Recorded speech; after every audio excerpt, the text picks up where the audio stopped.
Welcome to the Tax Alpha Solutions Podcast, hosted by Matt Chansey. Matt is a tax consultant, author, and certified financial planner with almost 2 decades helping his clients grow their net worth. On the show, Matt brings together an array of specialists to share with you their experience and success along with strategies of the 1%. Matt Chansey is with Coastal One, member FINRA SIPC. And now, here's your host, Matt Chansey. Well, hello, everyone. This is Matt Chansey, and today I'm here with my guest, who is a business broker, David Jacobs. David is out of California, Northern California, and he works in the business brokerage primarily in the lower middle market space, which are revenues between $3 and $20 million. And he has some specialty niches, which we're going to talk about a little today, which are kind of from his experience. So he took his experiences in another world and brought it into the business brokerage space, and then uses that to help certain businesses be able to transact more efficiently. So, David, appreciate you jumping on the podcast today with us, and looking forward to hearing about your business and your expertise. Oh, thanks, Matt. It's nice to be here with you. Absolutely. Good stuff. So first and foremost, I guess, tell me when you made the transition to the business brokerage world, and how did you pick the firm that you partnered with? Yeah. So after spending about 20 years in the enterprise software world, I took over a family business and grew it pretty large. And in my mid 40s, I realized that it's not what I wanted to do for the remaining 20 years of my life. So made the transition into business brokering a little over 3 years ago. And it's just been a great match. And I feel like one of the unique things I can bring is that I've been the seller of a small business. So, I understand the journey of the seller, which is fraught with all kinds of more emotional than technical challenges. I have heard that many, many times from many brokers. That's how they got into the business. They sold a business themselves and they're like, hey, this might be the next opportunity for me here, right? Exactly. So you were in the software business and sold a software company. No, so I spent 20 years in enterprise software, and I worked at Oracle, and then Siebel Systems, BMC Remedy, and then SUSE Linux. And then I made a career change and took over a family business selling commercial printing. So we sold catalog work across the country. I saw an opportunity to develop some software that gave us just a huge advantage. And we grew into be the third largest brokerage in the country when I had 35 employees at the time, mostly because of what the capabilities of the software was. And in my mid 40s, when I realized that while we were still growing modestly and the printing business was completely falling apart after the 2008 recession, it wasn't going to carry me the next 20 years of my career. And if I wanted to make a change, I was advised to make a change before I turned 50. So I tried to find a broker to help me. And none of the brokers that I met really could understand what the software was doing. And, we were print brokers, but the software was a key part of our competitive advantage. And I ended up having to sell it myself. And it's a very opaque and confusing process from the outside if you've never been through it. And it took me a year and a half. I finally found a buyer, and we put together, what we thought was a good deal for both parties. And I'd had some loyal employees that I wanted to make sure they were given at least a year. So we negotiated employment contracts and, inked the deal. And I was, free of that phase of my life. And then got a random cold call from a guy named Raj, who had just bought the Link franchise for Northern California. And he had a similar journey of corporate experience and going out on his own and trying to sell a business and mixed success with the brokers that were out there. And he felt there was an opportunity to really professionalize the practice of being a business broker. And he wanted to talk to me about joining him and setting up a technology practice. So we spoke on the phone and really hit it off, and it's just been a great switch for me. Very nice. Very nice. Well, I think no matter how old school or new school the business is, I think what we're all starting to learn is good data and good analytics, right? It can help drive or power a business, even if it's something as old school maybe as printing or whatnot, right? Like it's having better data. Yeah, and it's I had been in the software business, and that's its own game, full of a lot of rocket fuel and a lot of explosions on launch, which anybody who's been in Silicon Valley realizes. And I always thought there was an opportunity to take the technology piece and apply it to an old school business where the competition isn't necessarily so sophisticated, and get yourself a huge advantage. That's what I was able to do with the printing. We were winning something like 5 or 7% of the quotes we sent out, which was typical of the industry. And after the software was up and running for about 9 months and we had enough data in our database, our win rates were up in the 80% range, and that's why we were able to bring on clients. And I would tell people that if I quote this job for you, you may or may not choose to print with me, but I know it's going to be an eye-popping quote because I'll know exactly who owns the right equipment to source the work for you. And I think that idea of applying software to old school businesses is applicable across many, many industries. And they're always they're interesting founders, right? They take a traditional industry and kind of take a new twist on it. And they're fun to work with, and their journey is always an interesting story to hear. So that's part of what keeps the job interesting. Absolutely. I know an HVAC guy that implemented Uber's proximity technology to their vans. And so if anybody called, they instantly knew the closest van to that location, and they made a guarantee about how quick that van could be there, or the service call was free. Right. And their business exploded with that one little nugget of information, right? Yep. Just exploded because they're like, nobody would ever call another person for another quote. If you know that your AC guy is going to be there in 47 minutes or the service call's free, you don't call anybody else. You know what I'm saying? That's the last call you make. It's the last call you make. And everybody else after that never got a phone call, and their business exploded. So old school business, new school technology, stick it together, boom, right?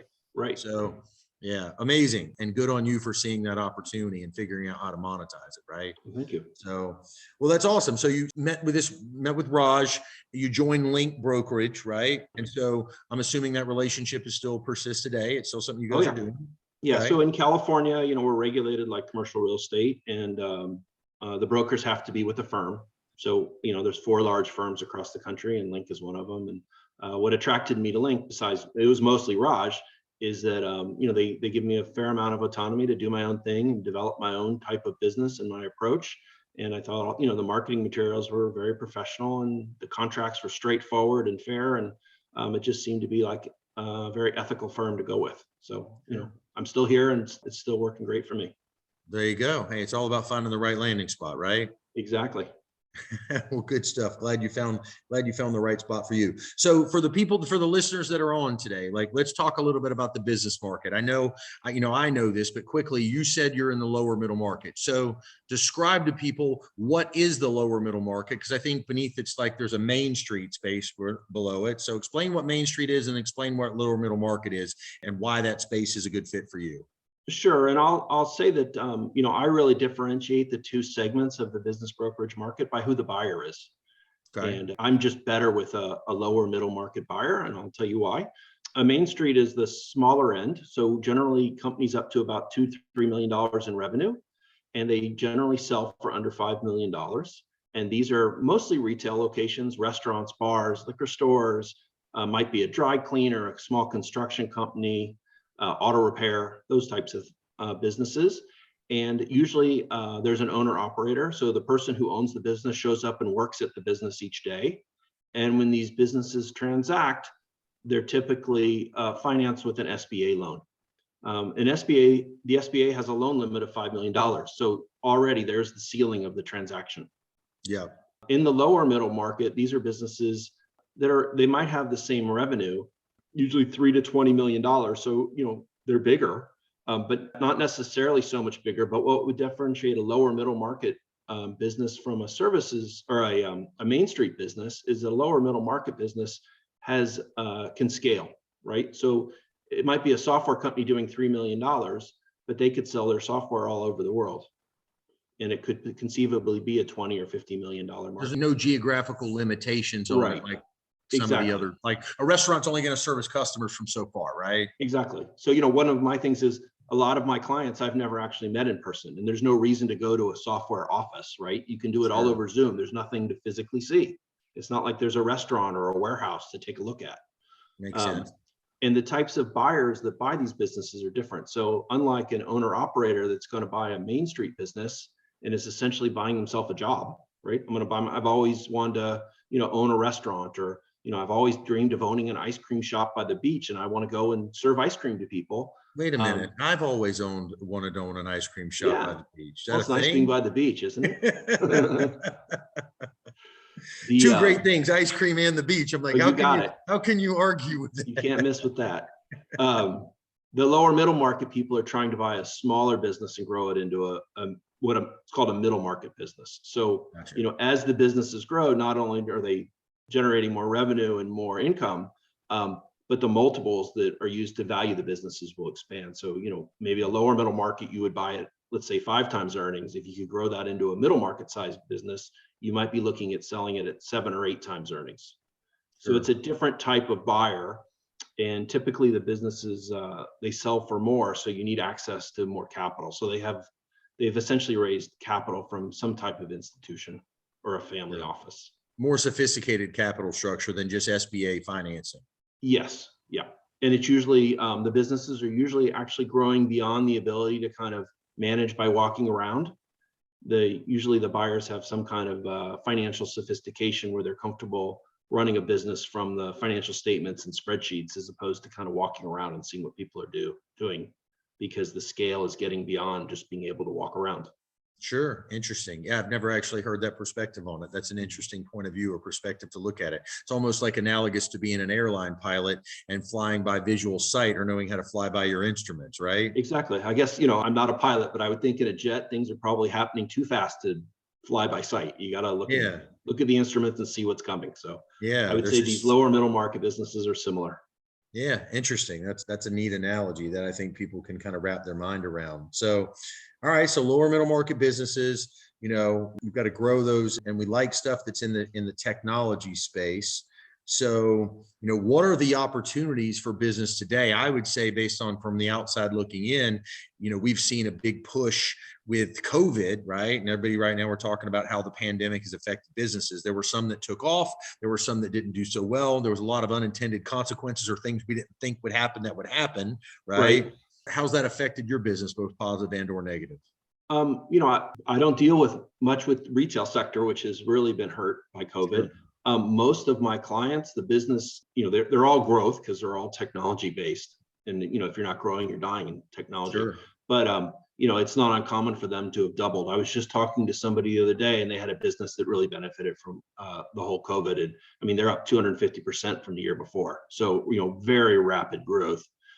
I guess COVID's been a pandemic that's hurt the world, but it's been good for certain businesses. And, a lot of my clients, which are either software companies or software enabled, have really benefited from the changing purchasing patterns and how people are working more remotely and are using software to do a lot of the things that used to be done in person.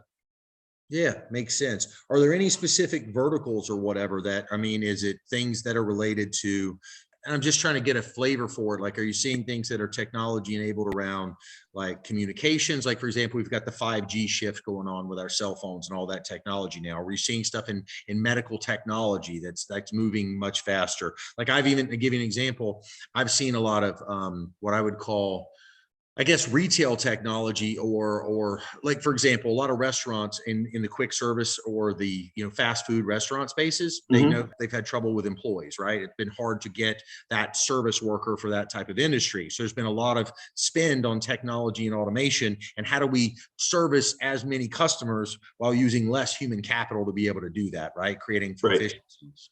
So are there any specific verticals you're seeing that are taking off a little faster than others? I would say that most of the clients that I talk to, which is really just based on my past experience in the enterprise software world, the corporate world, are really focused on business type applications. So, I've talked to people that have all kinds of, I call them a widget. It's not really a widget because it's a full software application, but they look at kind of online shopping cart behavior and try to predict who's abandoning, who's not abandoning, who do you need to offer a coupon to at the last minute to get them to click the buy it now button. So lots of interesting stuff going on there. The areas around recruiting. So I'd also work with like a recruiting firm, and there's a number of them here applying all different levels of artificial intelligence type technology to find candidates. And some are just doing exceptionally well these days. So they've really benefited from the use of technology. And, with employees so hard to find these days because of the pandemic, they seem to be able to source candidates very quickly. And they're, not only sourcing technical candidates for like VC-backed startups, which is always a business out here, but there are people in Arizona that I've spoken to that are using very similar technology to recruit warehouse workers. And they're able to, through online profiles, really narrow down who does that type of work. And, maybe there's some vacation photos and now they think, well, the person's had enough vacation. Maybe they're looking to go back to work and earn a little money, and kind of highlights the list of who to reach out to right now that might be open to a job. So all kinds of very interesting applications of artificial intelligence technology, a lower middle market scale that is producing real results. Yeah, I could imagine that process would be overwhelming if you're an HR manager and you're having to screen a whole bunch of resumes to try to find the right candidates for the job. I mean, that could be monotonous and redundant, like over and over. So to have an AI thing that says, screen for this, screen for this, screen for this, and give me those type candidates, like to create some efficiency in the process, I could certainly see where that would, make a substantial difference. And the other thing is they can look back through, like they're scanning through your HR records and trying to predict which employees might accept the job and start and then resign very quickly, to try to make sure that the hires and the offers that you do put out are offers that are likely to stick. Interesting. Yeah, I've heard of that as well too.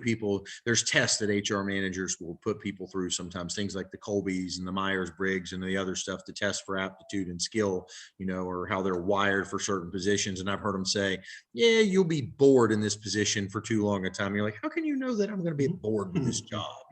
So. Interesting, very interesting information. So with where we're at now, where is this going and how is this ultimately affecting your business? It sounds like you're in a part of the country where all of this is really happening and there's more and more growth in this space, because technology is certainly not, I think this internet thing's here to stay, right? It seems to have some traction. Yeah. It seems to have some legs to it at this point, right? So I don't think it's a fad. I don't think it's a fad at this point. I don't think it's a fad. We were talking about crypto with someone earlier, and I feel like, to me, and you're in my age range, so today crypto feels like what pets.com felt like in 1999, right? Yeah. A little bit, right? A little bit. There's a lot of hype going on, but I think there is something there and it'll sort itself out. And I'd be surprised in 100 years from now if people actually reach into their pocket for a piece of paper that they call a dollar bill, right? They're just gonna click on their phone or whatever they're carrying around. It seems kind of antiquated. Sure. It seems really early in that game, though. You know what I'm saying? A lot of hype, right? Like all the stuff in 1999 was going to stay forever and change the world, and it did. 10, 15 years later, when it became when there was real utility to it, right? Exactly. So funny in a weird space. Very interesting. So what would, if a client was going, so let's assume your ideal client is watching this podcast, listening to this podcast, right? What are the type of things that those people should know to prepare themselves to come and have a conversation with you? Why are they not just coming? Are they scared? Are they nervous? Do they think they're not qualified to talk to somebody like you? They think they can do it themselves? Like, get in the headspace of somebody that should be having a conversation with you. Why should they be doing it, or why are they not doing it? So I think that there's a number of high level things that should be thought of before you embark on a transaction doing it yourself. When I sold my business, I had to do it myself because I couldn't find anybody that I felt like I could connect with that understood my goals and objectives. So just that personal connection, I think, is paramount to any type of a professional relationship. And, being able to package the business, it's kind of mechanical, but also, does your broker understand your business the same way you do? And, do they appreciate what you consider to be special? And do they think the issues that, are maybe not so flattering about the business can be worked around, or are there deal breakers?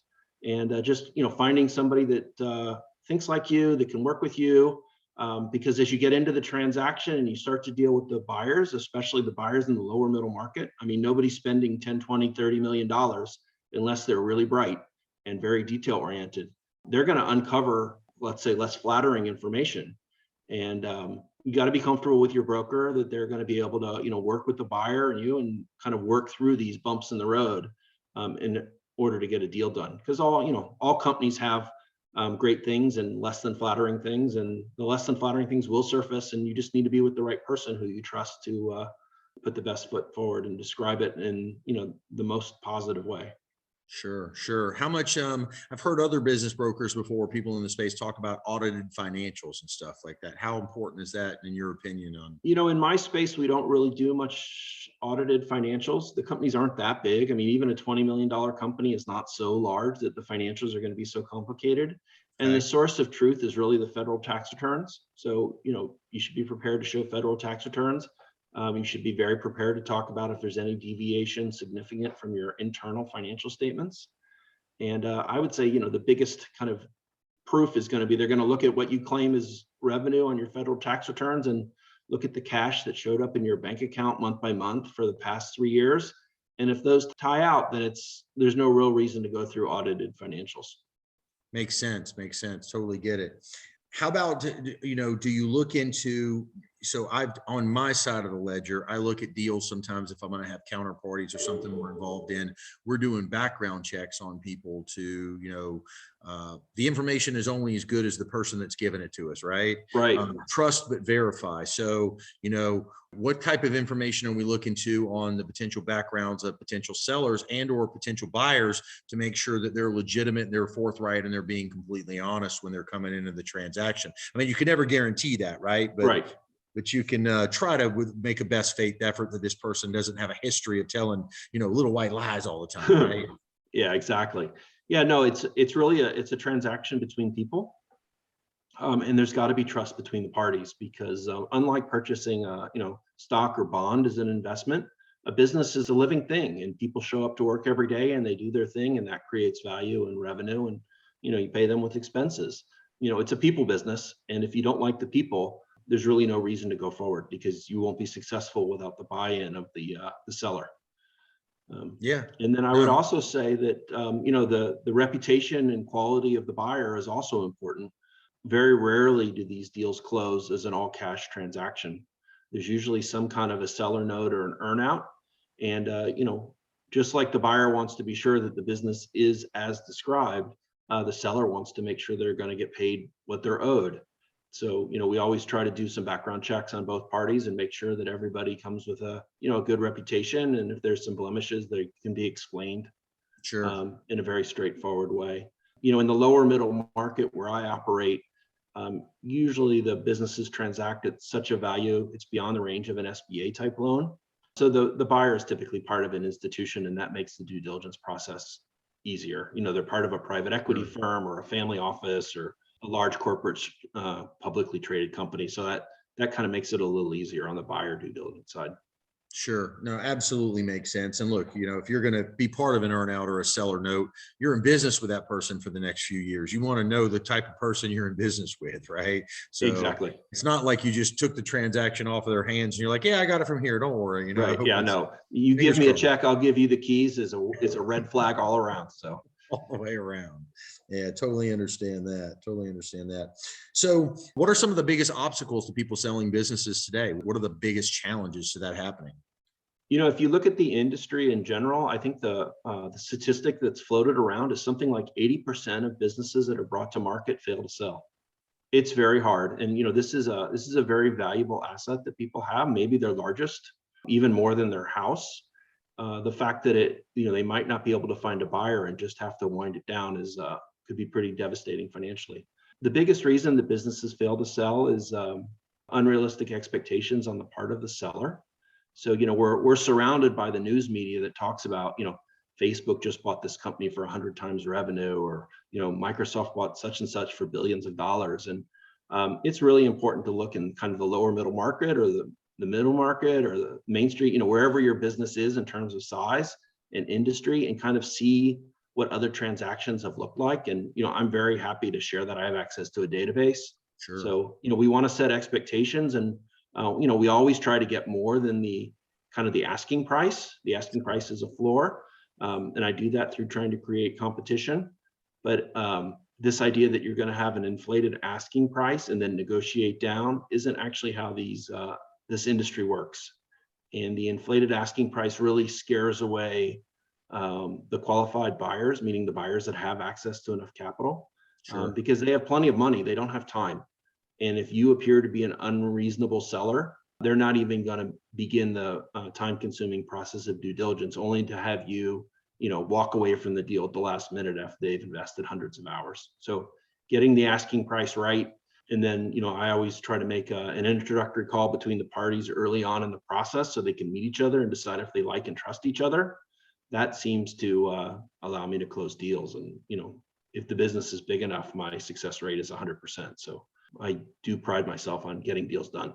Sure. I understand that 100%. I've told two people that today. I go, oh, they're like, hey, you want to partner on this deal? You want to partner on that deal? I'm like, no, in both cases. They're like, why? I'm like, because I heard you explain it, and the time it's going to take me to do there, the juice isn't worth the squeeze because the pre-framing on the whole thing is wrong. It's going to Mhm. take me so long to unwind it and retrain everybody about how it should come back together. I'm like, just don't want to deal with it. Not my circus, not my monkeys, right? I like it. Yeah, exactly. So it's a funny place. You've always heard that old axiom, it's, money you can make more of, but time you can't, right? Exactly. And that it doesn't mean anything until it does. And then when it does, you're like, no. Yeah. I like to say that, unrealistic sellers attract unqualified buyers. They're attracting the buyers that have plenty of time and no capital. So, they'll spend your hours, but when it comes to actually writing a check, they don't have it. That's a good little saying right there. I've never heard that before, but I like it. Unrealistic sellers attract unqualified buyers. Right. That's a good one right there. That's a little nugget right there. Hashtag. Right. Hashtag. I like it. All right. Well, look, tell me if I missed anything, if I left anything out, David. What should a guy like me be asking a guy like you? What is the part of the secret sauce? Let us, what. Well, I would say that any type of a software enabled or services business that's running, 3 to 20 million in revenue and is either break even or profitable, and you're thinking maybe now's the time to sell, maybe 2-3 years, I'm happy to have a conversation and invest 10-15 minutes to get to know you and understand the story. And one thing that why I was excited to talk to you, Matt, is that there can be very large tax consequences from these transactions. And early on, I always try to engage with a CPA and an attorney to Sure. make sure that my clients' expectations are set. I'm a big believer in exit planning, and obviously the tax component is a huge component of any big exit plan. And I think that's where somebody like yourself can really come in and add value to these transactions from the the initial planning stage all the way through the closing and the Sure. papering of the deal. And you asked that on our pre-call, and so the reality of it is look, the sooner that people get involved in the process with their attorneys and their CPAs and everybody and engage their team, because everybody has a specific function and a lens of which they look through the transaction at, right? Mm-hmm. The CPA looks at it through their lens, the attorney through their lens. I have my own perspective and how I view it. You have the things you want to know. So the sooner we're all kind of looking at it from our own perspective and sharing that information, because I have had CPAs that have said no to deals before because the way that they portrayed it to the client was, hey, you're not going to have enough income to live on after you sell this business, right? From whatever Mm-hmm. assets left over, you're not going to be able to maintain your current lifestyle if you sell this business, right? Right. I've also had CPAs and attorneys I know that have told people not to sell businesses because I know they would have lost a substantial client had they have sold that business. That's and they true. didn't want to lose that client for those particular reasons, right? Now, that's the wrong reason. Now, I'm not telling you they're all bad, but I'm saying these are conversations that need to be had sooner than later. And, if your counsel is telling you that, and you're not sure, you're on the fence, don't wait till the last minute and have that dropped on you like a bomb. Go talk about people beforehand. So, right. And I would say, the main reason that a business gets sold is it's really a lifestyle choice. And whether you're just tired of it, you want to be done, or you want to retire, or, sickness, divorce, health issues, these people move. yeah. These are the reasons these businesses get sold, not for any kind of financial, windfall. Because there are other options. You can always hire a manager and just collect the checks on a monthly basis. So kind of getting to that reason and understanding what's driving the decision is always a big part of, really doing what's best for the client. Sure. And look, this isn't a plug about me, but this is something we talked about on pre-call that, what we do on the back end is these clients always have three primary concerns. Maybe it's all three, maybe it's one of three, but what do I do with the money if I sell? Where do I put it? I can't just leave it in a bank account. It's not going to do me any good there. How do I generate income from whatever this particular asset is? And because we live on income, not assets. And then how do I mitigate taxes in a substantial way?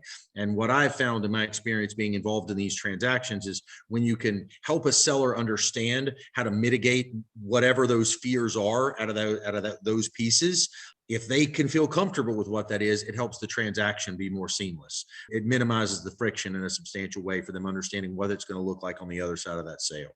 Definitely. And the client has spent their whole career building their business and they're an expert in running the business, but they're not really a financial advisor, and working with other professionals that have put the same kind of effort into becoming, excellent at what they do is, I think, a huge plus. Yeah, absolutely. Well, it's great to spend time with you. I know everybody in the healthcare field knows when they're sick that they need to go to a very specific type doctor, right? Mhm. To solve that, whatever that type of sickness is, but I don't think that everybody realizes that there's business brokers out there that specializes in understanding the type of business that you have and knows how to maximize the value of it and looks at it that way from an opportunistic standpoint, right? Exactly. And I think knowing that there's people that understand not only how to sell a business, but understand my specific vertical and how that applies is extremely valuable. So, I'm sure there's some software people looking to exit that are looking for you. That'd be great. Love to talk to them. Good stuff. Well, David, I appreciate the time today. Any closing thoughts, throw it out there. And if not, just let everybody know how to find you. How would we find you? Social media, websites, tell us how we'd find you. Yeah. So thank you, Matt, again for inviting me. It's been great to participate in your podcast. If anybody wanted to get in touch with me, I'm at davidjacobsbusinessbroker.com, or you can email me, david.jacobs@linkbusiness.com. My phone number is 415-297-8562. Sounds good. David, I appreciate you. Thanks so much for being on the show. Okay. Thank you, Matt.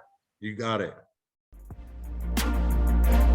Thank you for listening to another episode of Tax Alpha Solutions, brought to you by Matt Chancey. We hope you enjoyed listening to this week's guests and insight. If you liked what you heard, please consider subscribing wherever you listen to podcasts.